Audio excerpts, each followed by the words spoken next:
unboxing. And then another Tribit speaker. See? Okay, buksan na natin.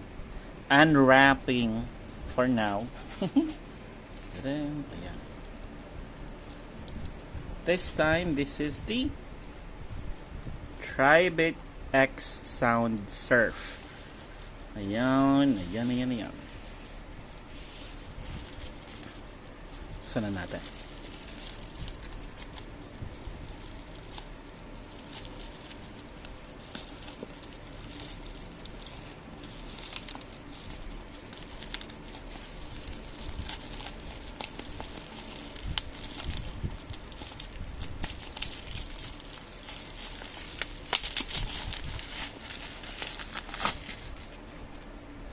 Okay, ayun o. Oh, may dent. Anyhow, ito yung front. Ito yung nakasulat dito. Ito yung back. May code yan for authenticity. Pang ko na lang. The sides. Ayan.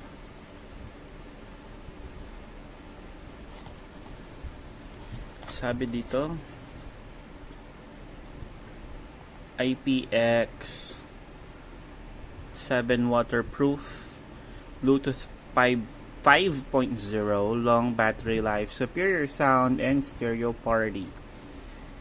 Yung mga Tribit kasi, most of them, you can actually connect it sa iba pang Tribit. So, magiging mas surround siya. So, from one Tribit, you can connect it to another Tribit. Buksan na natin.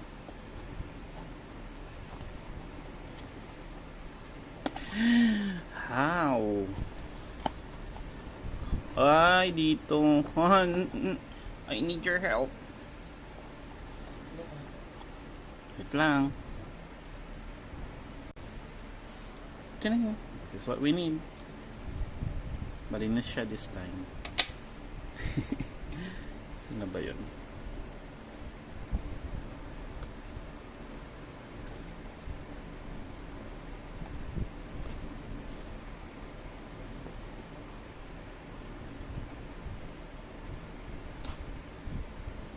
Okay, sira na siya. Chart. Careful. Okay. Sana natin yarn. Alright. May nakasulat. Welcome to be Tribit super user. Ayan. Look at that. Okay.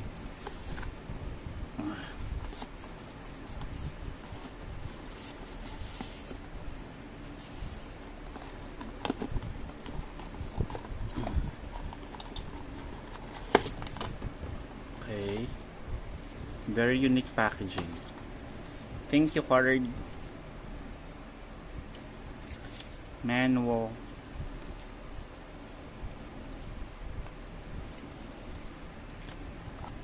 USB cable. Type C po yan. Ayan, Type C. And then, dito tayo sa gitna. I mean, not gitna, but the main event. Tribit speaker. Parang siyang ka-size ng Jolly Hot Dog.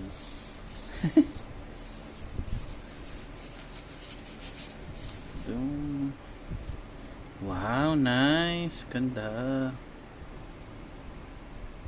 Yan yung front niya. Ito yung ilalim. Sa left side, andun yung aux. Wait lang. Aux port, yung pag i-connect mo siya sa speaker or something, ayan. And dito rin yung USB.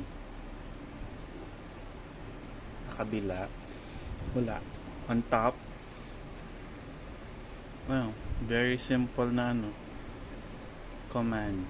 Power, Bluetooth, play, up and down volume. Ayan na siya. Yung size niya, para magka-idea kayo, ito yung kamay ko. Ayan. So again, ang Review niya is for another video. This is just an unboxing video. Subscribe na. Bye.